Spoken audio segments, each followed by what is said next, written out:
Pues si miráramos desde la perspectiva de los nueve concejales que ayer votaron en contra de nuestra propuesta, y obviamente a favor de la de ellos, en 2 años no habría nada. Porque como lo delegan en el metro pesado, la realidad del metro pesado es que no tendrá financiación nacional por ahora hasta el 2016. Es decir, no será en esta administración que veamos la financiación nacional. No sé quién sea el presidente de la República en el 2016, eso se lo dejo a ustedes, pero el presidente de la República que esté en el año 2016 será el que o la que entregue el primer recurso para el metro de Bogotá. Y la construcción, de acuerdo al cronograma del Banco Mundial, solo comenzaría en algún mes del año 2014, muy adelante el 2014,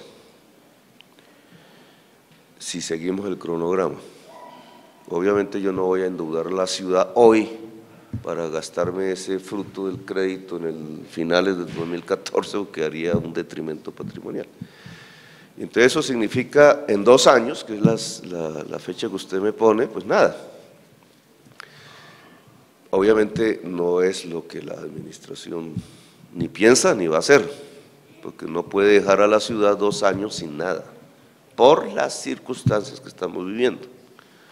Las circunstancias que estamos viviendo es de cada vez mayor colapso en el flujo de la movilidad. No digamos colapso, digamos cada minuto que pasa literalmente, si no se hace nada, implica más y más congestión. Se mueve como un reloj. Un reloj que viene moviéndose desde hace 6 años, así, pero que al principio pues, no nos dábamos cuenta y después cada vez es peor. Y la sensación y percepción de la gente es obviamente que se deteriora su situación frente a la movilidad. Es un reloj, cada minuto. Nosotros tenemos que actuar en función de que ese reloj se detenga, por lo menos se detenga y empiece a echar para atrás. Es decir, que la percepción ciudadana sea de mejoramiento. Hay una serie de obras pequeñas, digamos, que ayudan a tratar de detener la manecilla del reloj.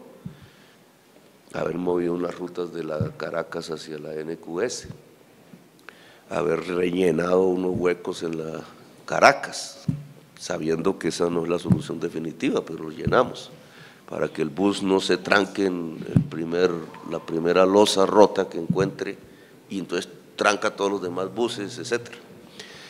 El haber metido otros buses, que no es una solución permanente.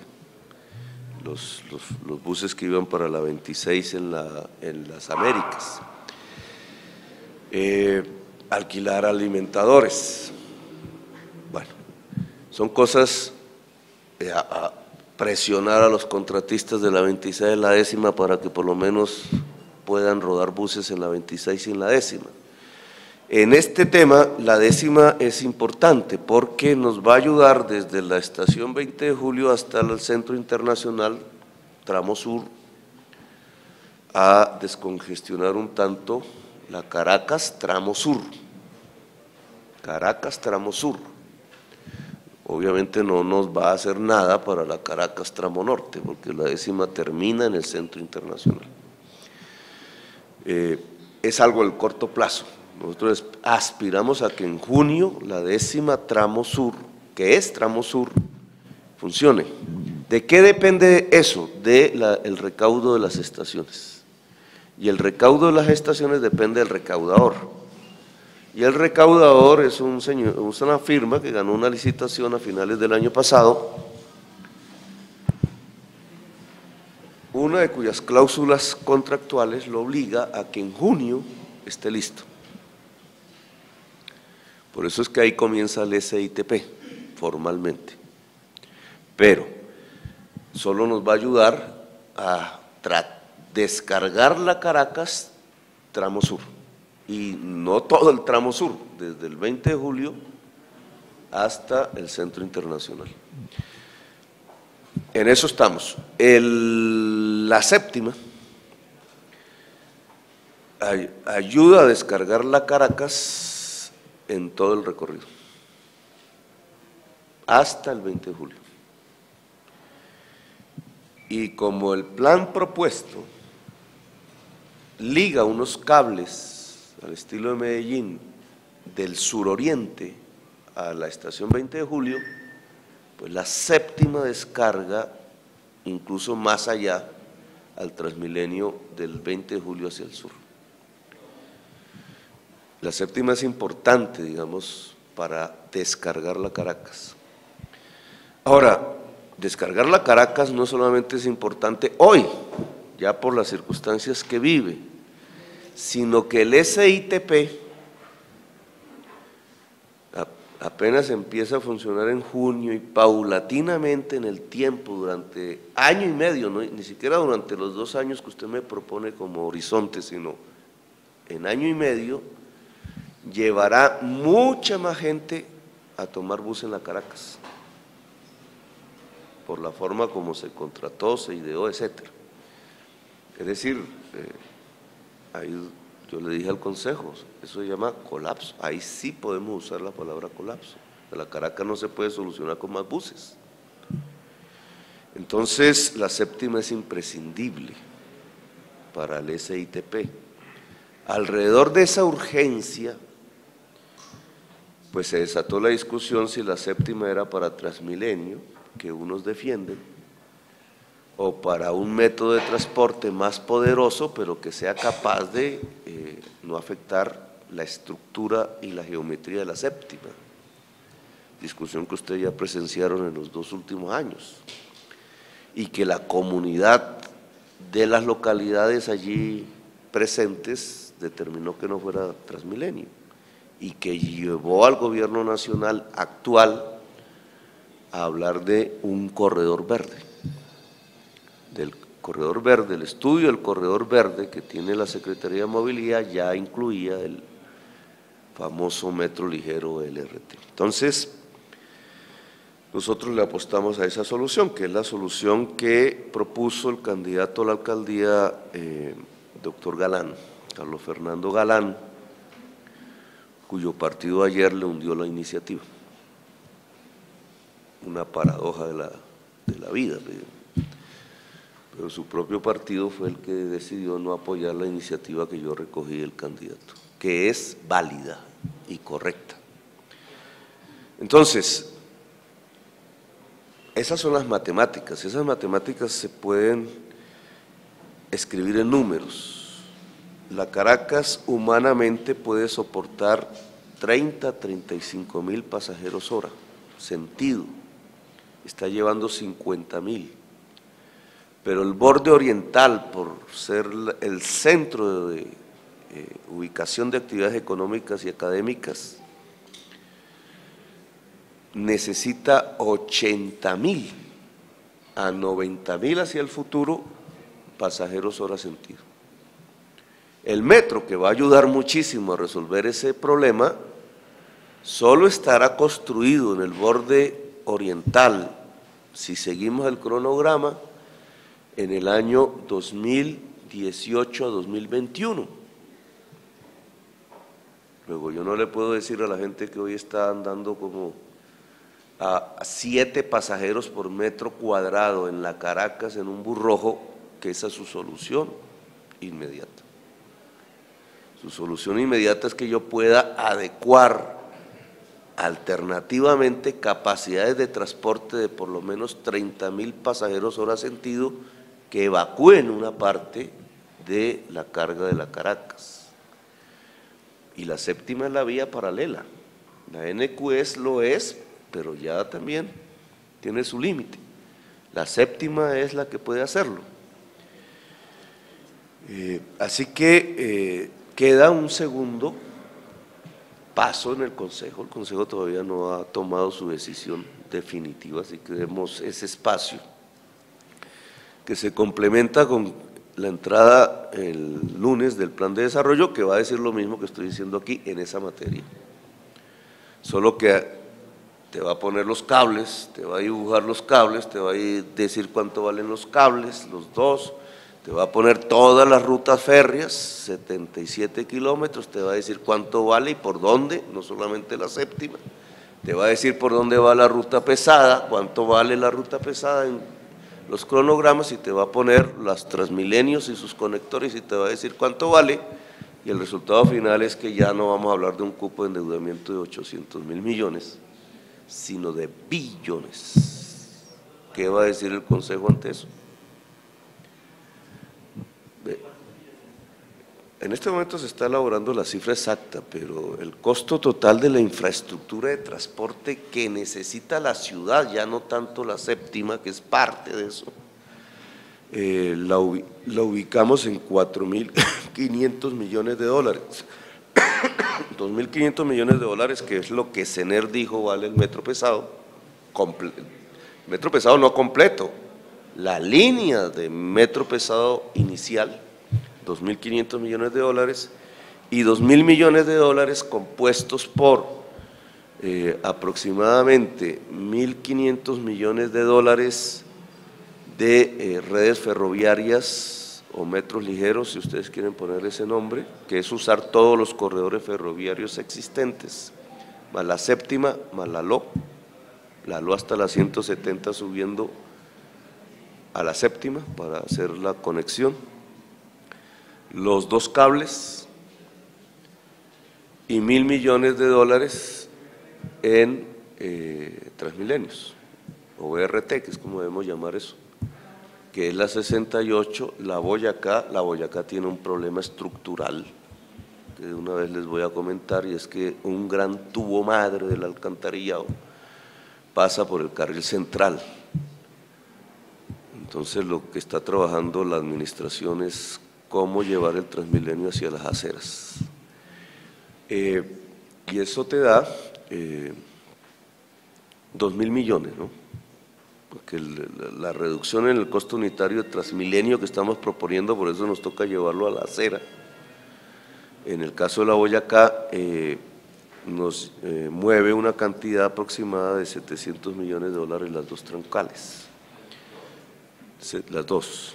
Si logramos ese objetivo, que es lo que vamos a transcribir en el plan, llegar a 10 millones de dólares kilómetro de BRT o Transmilenio, que entre otras son 77 kilómetros aproximadamente las dos troncales más sus interconectores. Ese plan, la red de ciclorrutas, cuesta aproximadamente 4.500 millones de dólares si fuéramos a pagar de contado. Eso es un cupo de endeudamiento. Pero parte de ese cupo de endeudamiento lo asume la nación, no el distrito. Hoy, con certeza, un 55% de la primera línea de metro pesado, la 68, la Boyacá, pero solo comenzarían a financiarlo en el 2016, entonces vuelve y juega los 2 años, y el cable. En otros COMPES, cuando se habla del tren de cercanías y cuando se habló del corredor verde, la nación dejó la intención, pero todavía no es un COMPES, dejó la intención de cofinanciar séptima. Pero digamos, eso no lo podemos suscribir en un plan de desarrollo porque es una intención. Si uno ya de los 4.500 millones de dólares quita lo que la nación se ha comprometido, sabiendo que es un flujo que comienza en el 2016, pero que será existente en el 2016, lo quita del total, pues entonces nos da una responsabilidad del distrito aproximada de unos 2.000 millones de dólares. Esos son 4 billones de pesos a la tasa de cambio. Bueno, la tasa de cambio varía, pero aproximados para la infraestructura del transporte, de 800.000 que los incluiría, no es que sea, pues, por eso es inocuo lo que está pasando hoy en el Consejo, porque nos toca hacer la cuenta con ellos. Entonces 4 billones incluyendo los 800.000 que están discutiéndose. Ese sería el nuevo cupo de endeudamiento por 4 años. Nosotros no haríamos uso de ese cupo por el flujo como se hacen las obras, porque como buena parte de ese cupo tiene que ver con el metro pesado, pues nosotros no vamos a hacer el metro pesado ni el año entrante ni el otro, sino a finales empieza la licitación, que también tiene otro periodo, que espero a alguien no se le ocurra tumbarlo, porque ahí sí habría una catástrofe ciudadana, y que se tiene que hacer con la Nación además, porque él es socio del proyecto, no es exclusivo del distrito, que nos ha llevado a la tesis de transformar Transmilenio, que es otro tema diferente, pero yo me estoy yendo ya a la rueda de prensa, para incluir a la Nación en Transmilenio, ¿sí?, de una manera más decidida, porque ellos aportan pues la mitad por lo menos de la plata. Ese flujo del metro pesado, nosotros haríamos las primeras erogaciones de dinero, si nos va bien, en el año 2015, es decir, en el último año de este gobierno. Entonces, yo dejo los compromisos, dejo el proceso andando, empezaré a ver cómo hacen los huecos, del barullo, del metro, de quién será el que lo construye, pero en realidad no voy a usar los 2.000 millones y voy a gastármelos de una vez, porque eso será un flujo de ahí en adelante. Entonces, pero en el plan debe quedar consignado los flujos hasta el 2032, qué vamos a necesitar nosotros en los flujos anuales, y la decisión, que es lo más importante, y el Consejo tiene una respuesta histórica que dar, la decisión de si nos mandamos a endeudarnos en 4.500 millones de dólares para hacer un gran salto en la infraestructura del transporte de la ciudad.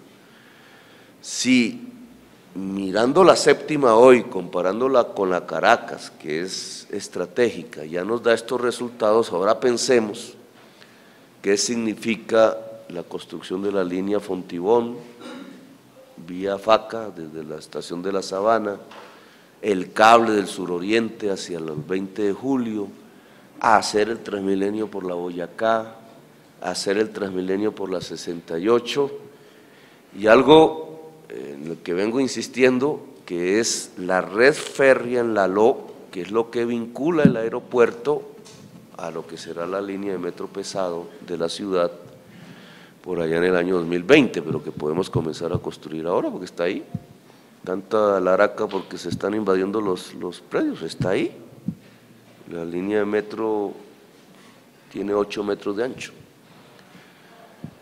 y eso no está invadido, eso puede hacerse ya, pero la decisión de dar ese salto son 4.500 millones de dólares, que para el distrito en la práctica son 4 billones de pesos de endeudarse. Entonces es la misma decisión como cuando uno va a comprar una casa. Como tengo un salario X, ¿qué hago? No me endeudo y entonces tendré casa dentro de 30 años y sigo viviendo como sigo viviendo, o me doy el lapo de irme a una casa propia para mis hijos, pero me toca de mi salario pagar una anualidad que serán las cuotas de la vivienda, y obviamente yo tengo que comparar entre lo que gano y el tamaño de la vivienda, la calidad de la vivienda que quiero. Pero esa es la decisión que hay que tomar hoy. Lo que está haciendo los 9 concejales es decir, no compremos la casa. ¿Qué es eso? La ciudadanía que está sufriendo la crisis del transporte y la movilidad, ¿qué dice?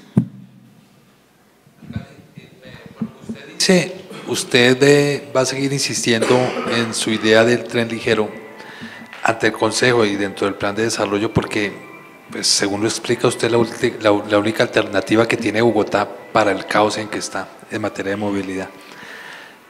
¿Qué margen de maniobra tiene la alcaldía o el alcalde en el Consejo cuando viene, digamos, como esa posición de diferentes concejales respecto de que hay improvisación, de que los estudios no son claros?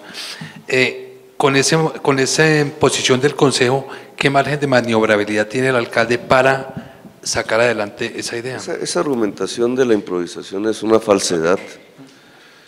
En primer lugar, porque la séptima tiene estudios más avanzados que el metro pesado, que hasta ahora voy a iniciar los estudios de ingeniería del metro pesado. No por mi culpa, por culpa del proceso mismo. El metro pesado usted no tiene una franja dibujada en un mapa. La séptima tiene la franja dibujada hace tiempos, porque es la carrera séptima. Entonces eso ya aparece en el mapa desde hace décadas. Del metro, todo el estudio, 18 meses fue para lo que ya tenemos en la séptima, ver cuál es la franja.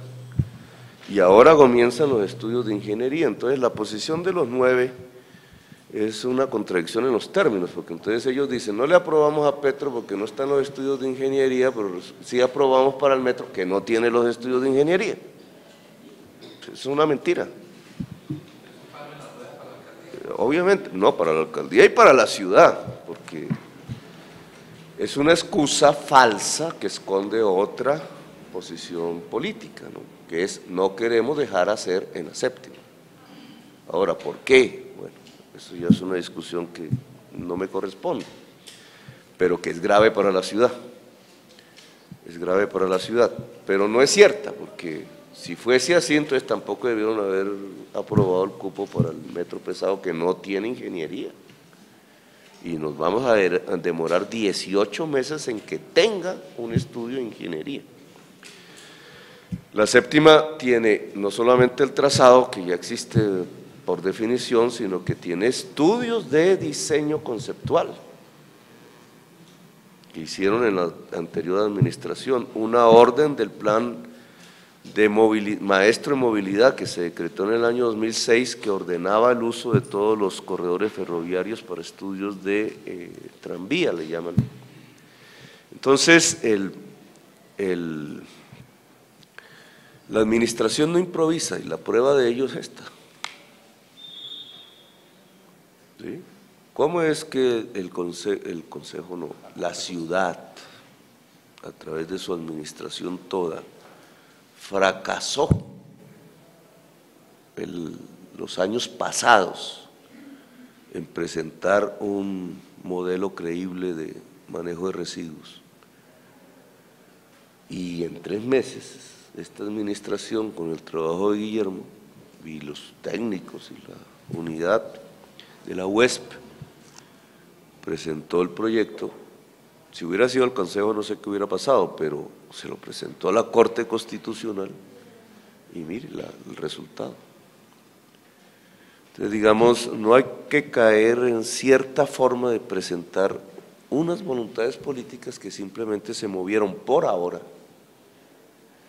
en 9 personas a impedir una intervención en la séptima, que era vital, que es vital para la ciudad. Esos son recursos anteriores, digamos, del transporte tradicional de la ciudad, que creo que fue en la alcaldía de Mocus, se creó, Es otro tema, no es del SITP, que fue generando un fondo que tenía como destino precisamente el mejoramiento del parque automotor y que se ha diluido. Y que durante años las administraciones no han podido cobrar. Ahora el Contralor dice que lo hagan 10 días. Nosotros vamos a entrar a una renegociación que ordenó en primera instancia el Tribunal Administrativo, en este momento en apelación en el Consejo de Estado. Esa sentencia del tribunal ordenaba una negociación con los operadores del transporte en general. No sabemos qué va a pasar en el Consejo de Estado, pero yo decidí renegociar contratos. Se avecina el final de la fase 1, enseguida vendrá la fase 2 del Transmilenio y está la puesta en marcha de lo que llamamos el SITP, que incluye esos modos tradicionales del transporte. En las renegociaciones que vamos a discutir todos los factores que componen lo que llamamos la tarifa técnica, que hoy es casi la misma tarifa al pasajero. Ese factor de calidad lo han pagado los pasajeros. Muchos de los buses que hoy andan en la ciudad de Bogotá han sido ya pagados por los pasajeros y las pasajeras. Hay una serie de fórmulas matemáticas absolutamente cuestionables, como que se aplica la depreciación que pagan los pasajeros y las pasajeras, pero la flota no se deprecia, sino que contablemente vuelve a su valor como si estuviera nueva, y entonces se paga una depreciación eterna por parte de pasajeros y pasajeras, y la fórmula matemática dice la flota siempre es nueva. Obviamente esa no es la realidad, pero ese es el efecto de las fórmulas aprobadas antes, que generan unas rentas de traslado de los pasajeros a los operadores muchísimo más grande que el factor de calidad. Para lo cual hemos invitado a la Contraloría Distrital que se siente en la mesa de la renegociación, porque es que no es solamente eso, eso será parte, digamos, de lo que vamos a discutir, pero ese es el pelo de un gato comparado a todo el tema de la transferencia de rentas de usuarios del transporte en la ciudad hacia los operadores privados del transporte. ¿Cuáles son necesarias? ¿Cuáles son innecesarias? Son temas que van a estar en esa mesa de renegociación.